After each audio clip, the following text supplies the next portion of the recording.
Hello.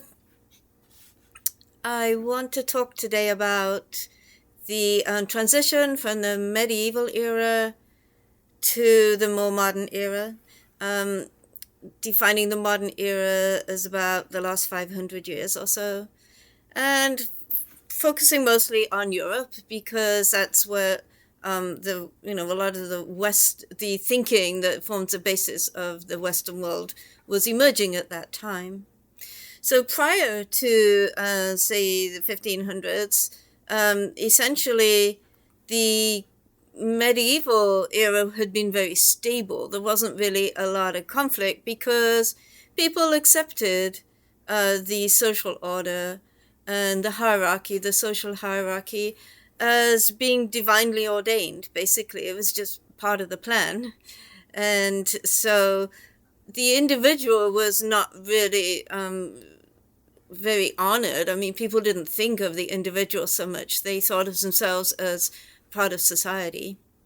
But then the Renaissance starts to happen, and in the Renaissance, now you suddenly start to celebrate the individual.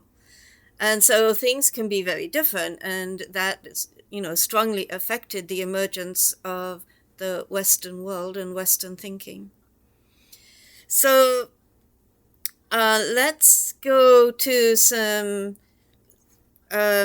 influential philosophers, people who were writing um, uh, during this time. And essentially, we will see that a lot of our thinking today comes from from what they wrote at that time.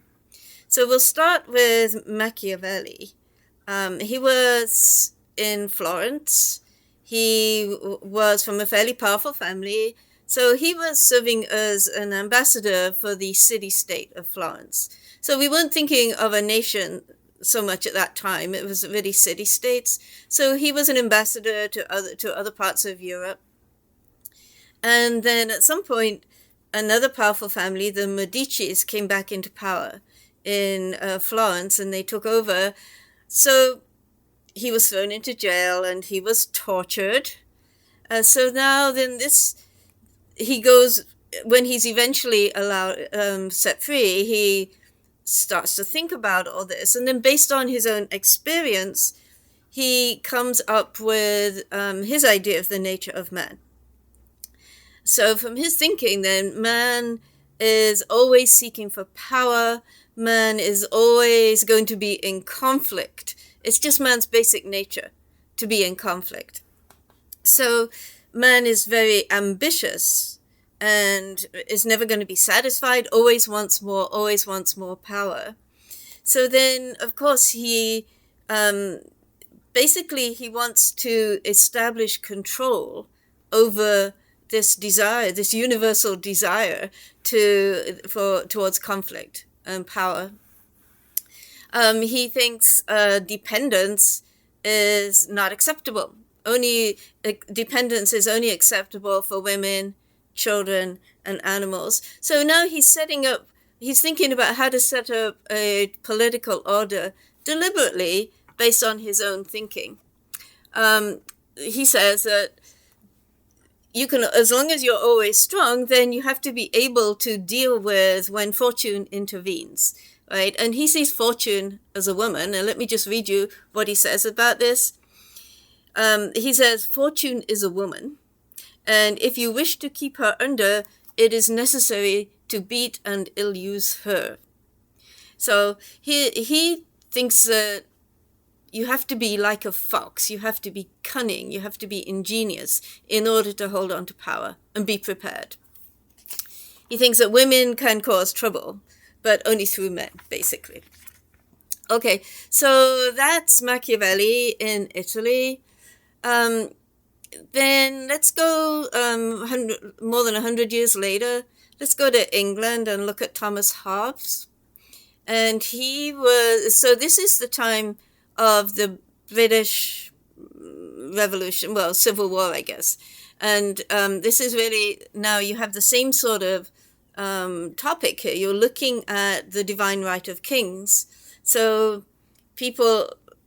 previously in England, people accepted the king could do whatever he wanted. He had divine right. He was appointed by God, so he could do whatever he wanted.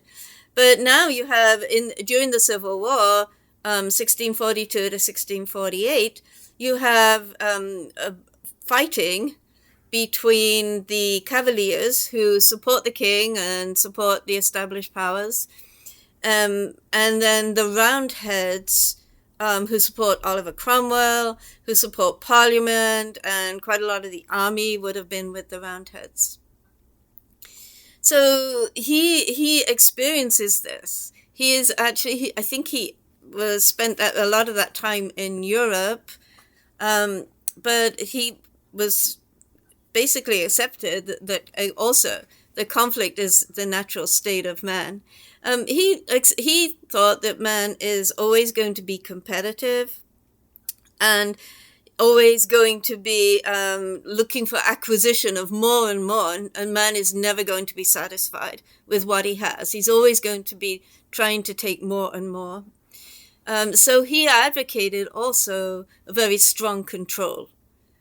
So we're seeing now these two quite influential philosophers or writers are advocating strong control. He thought that in order to overcome this acquisitive nature, then society had to have very strong laws, strong institutions, and he thought that it really focused also, it started in the family. So then he advocated a strong control over children. Children need to be kept in their place, under control. So he was very much trying to maintain order in society. He thought that economics is also a powerful mechanism of control, and he thought that basically market forces provided a sort of natural ordering of society, of men according to their value.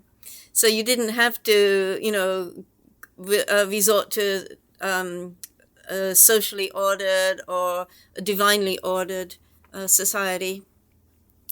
Then, so both Machiavelli and Hobbes essentially are coming out of the era of religion. They're not looking for, a divinely ordained society or government. But now, a little bit later, again, we have Edmund Burke. So he's during like the 1700s, and in his time, he sees the French Revolution. And in the French Revolution, as we know, the people rebelled against the aristocracy, and they killed them. They guillotined them, which is not so great, obviously. But basically, he thought, so his thinking was that actually the order in society is divinely ordained.